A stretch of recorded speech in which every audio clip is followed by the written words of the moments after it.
और बुलेटिन की शुरुआत इस वक्त की बड़ी खबर के साथ। नारायणपुर से बड़ी खबर है, जहां शासकीय छात्रावास की बदहाल स्थिति देखने को मिली है। बता दें कि हॉस्टल के टॉयलेट में पढ़ाई करने के लिए छात्र मजबूर हो रहे हैं छात्राएं, तो वहीं शौचालय में बेड लगाकर रहने को मजबूर हैं छात्राएं। छोटे डूंगर के एकलव्य छात्रावास का पूरा मामला बताया जा रहा है। नारायणपुर जिले में एक हैरान करने वाली खबर सामने आई है, तस्वीरें भी वायरल हो रही है। यहाँ के एकलव्य हॉस्टल में रहने वाली छात्राएं टॉयलेट में पढ़ाई करने को मजबूर हैं, तो वहीं टॉयलेट में भी छात्राओं की टेबल लगाई गई है जिन पर किताबें रखी गई हैं, बेड लगाया गया है जिसमें वो सोती हैं। सवाल उठता है कि आखिर ऐसा क्यों? प्रशासन छात्राओं को मूलभूत सुविधाएं भी नहीं दे पा रहा है। तस्वीरें सामने आने के बाद न सिर्फ हॉस्टल मैनेजमेंट पर बल्कि प्रशासन पर भी सवाल उठ रहे हैं। क्या प्रशासन को इस बात की जानकारी नहीं है? क्या प्रशासन ने एकलव्य छात्रावास में रहने वाली छात्राओं के लिए कोई कदम उठाया है? ये एक बड़ा सवाल। तस्वीरें आप देख सकते हैं जहां पर एक तरफ टॉयलेट, वहां पर सीट बनी हुई है, बगल में ही टेबल लगा हुआ है और इस टेबल में छात्राओं ने पढ़ने के लिए अपनी बुक्स रखी हुई है, कॉपी रखी हुई है, साथ ही साथ ब्रश और मंजन भी यहाँ पर रखा हुआ दिखाई दे रहा है। यानी कि ये जो बच्चे हैं इस कदर बदहाली में रह रहे हैं, पढ़ाई कर रहे हैं। और एक तरफ जहाँ पर कहा जाता है, देखिए किस तरह से इसे ढक के रखा गया था ताकि वहाँ पर जब पढ़ाई करना है तो मन ना खराब हो, और ढक कर वहाँ पर ये छात्र बैठते हैं। वॉशरूम के अंदर टेबल लगाकर ये पढ़ाई कराई जा रही है। सबसे पहले एनडीटीवी पर ये तस्वीरें दिखा रहे हैं जहाँ पर किताबें हैं, टॉयलेट है और टेबल लगी हुई है।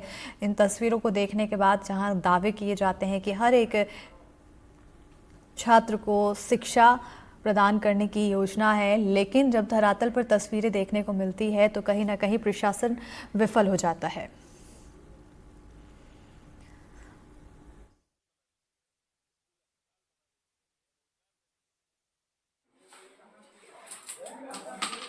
छात्रावास का जहां शौचालय के अंदर बेड लगाकर पढ़ाई करने के लिए मजबूर है, शासकीय छात्रावास एकलव्य का की तस्वीर वायरल हो रही है। वहां के आपने उस पर आरोप भी लगाया, आम आदमी पार्टी ने इसको। देखिए, हमारी सरकार पूरी गंभीरता से इस विषय को लेती है और आपने जो बात कही है हमारे संज्ञान में है, उस पर निश्चित रूप से हम विचार कर रहे हैं।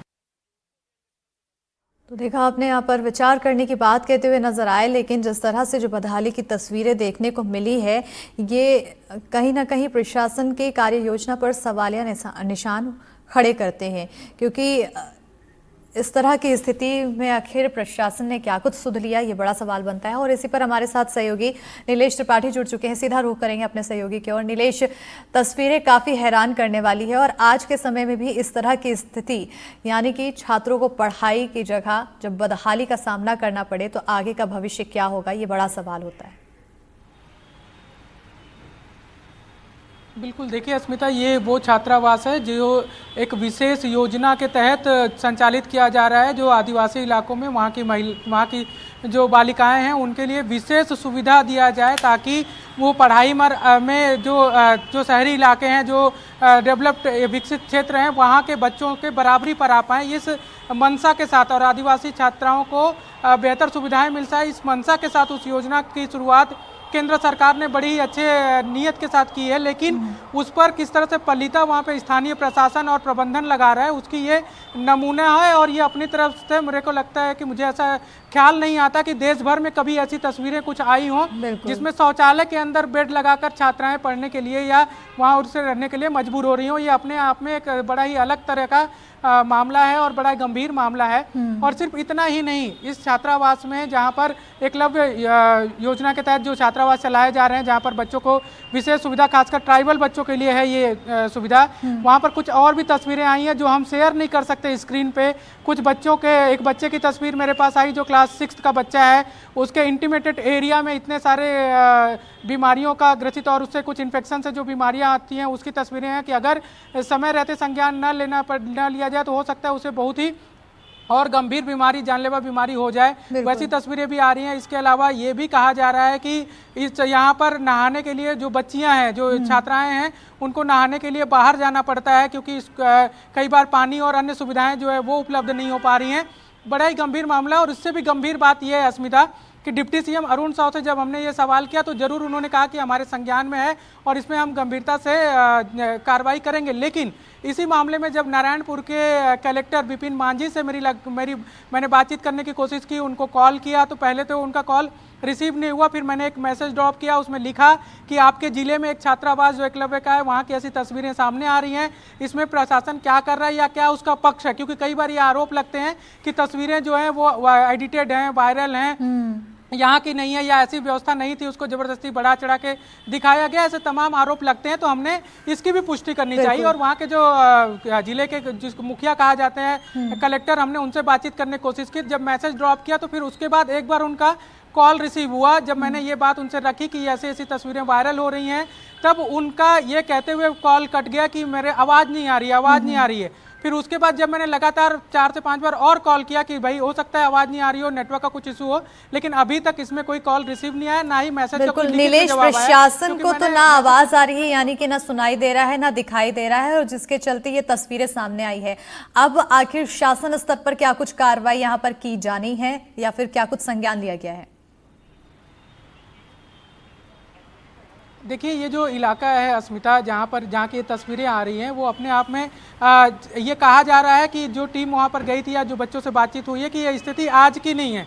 सरकार चाहे पिछली हो, जो यानी कि पिछली बार कांग्रेस की सरकार थी, या 10-11 महीने की शायद सरकार की बात हो जाए, लगभग 1 साल की, ये तस्वीरें लगातार ऐसे ही सामने आती हैं। बस स्थितियाँ थोड़ी बहुत ऊपर नीचे होती हैं, लेकिन अव्यवस्थाएँ इसी तरह से लगातार देखने को मिलती हैं। और प्रशासन इस पर कितना गंभीर है, इसका नमूना थोड़ी देर पहले ही, जैसा कि कलेक्टर का मैं वाकया जिक्र कर रहा था, विपिन मांझी जो है वहाँ पर, वो इस पर कितना सक्रिय है इसका अंदाजा कि वो बात करने के लिए तैयार नहीं। एक बात और है अस्मिता, ये इलाका जो है, ये जो क्षेत्र है जहाँ पर ये हॉस्टल संचालित हो रहा है, वो छत्तीसगढ़ के जो मंत्री हैं, वन मंत्री, बड़े कद्दावर नेता हैं, उनका विधानसभा क्षेत्र है केदार कश्यप का।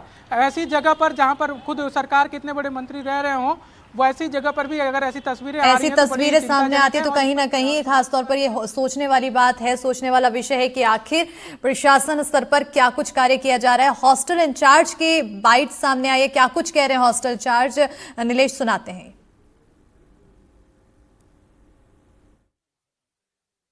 और यहाँ पे एकलव्य आदर्श आवासीय विद्यालय में पीजीटी हिंदी के पद पर नियुक्त हुए हैं।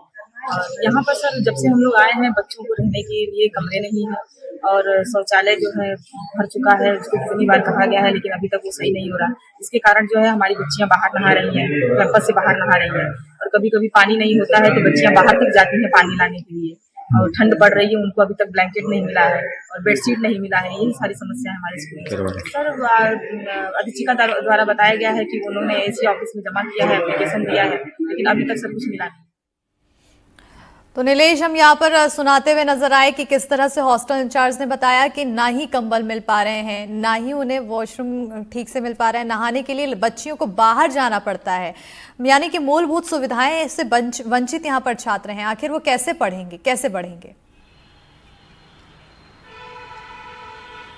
यही अस्मिता, जब मैं पहले भी इस बात का जो जिक्र कर रहा था कि ये कोई आज की स्थिति हो या कुछ महीनों की स्थिति हो, ऐसा नहीं है। ये पिछले कई साल कह लें या कई महीनों से कह लें कि यही स्थिति बनी हुई है।